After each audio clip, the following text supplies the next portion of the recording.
41 ദിവസം നീണ്ടുനിന്ന മണ്ഡലകാല തീർത്ഥാടനത്തിന് സമാപനം കുറിച്ചുകൊണ്ട് ശബരിമലയിൽ മണ്ഡലപൂജാ ചടങ്ങുകൾ നടന്നു. മുൻ ദിവസങ്ങളെ അപേക്ഷിച്ച് ഇന്ന് തിരക്ക് കുറവായിരുന്നു. ശബരിമലയെ തകർക്കാൻ ചില ആളുകൾ ശ്രമിക്കുന്നുവെന്ന് ദേവസ്വം മന്ത്രി കെ രാധാകൃഷ്ണൻ ആരോപിച്ചു.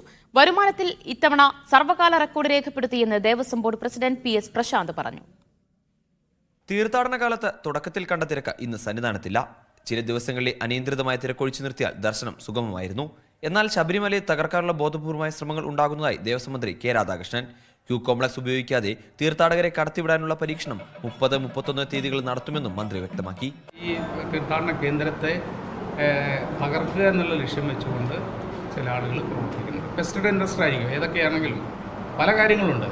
അപ്പോൾ ഗവൺമെൻറ് സാധ്യമായിട്ടുള്ള എല്ലാ കാര്യങ്ങളും ഭക്തർക്ക് വേണ്ടി ചെയ്തു കൊടുക്കാൻ വേണ്ടിയുള്ള ഇടപെടൽ നടത്തുന്നത്.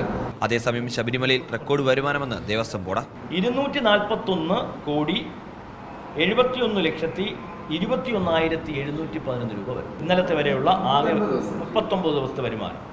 അങ്ങനെ വരുമ്പോൾ കഴിഞ്ഞ പ്രാവശ്യത്തേക്കാൾ 18,72,51,461 രൂപ നമുക്ക് അധികമായി കിട്ടിയിരിക്കുകയാണ്.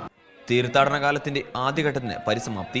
വിവിധ അഭിഷേകങ്ങൾ പൂർത്തിയാക്കി 10:30 തന്നെ മണ്ഡലപൂജാ ചടങ്ങുകൾ തുടങ്ങി. തന്ത്രി കണ്ഠരര് മഹേഷ് മോഹനരുടെ നേതൃത്വത്തിലായിരുന്നു ചടങ്ങുകൾ.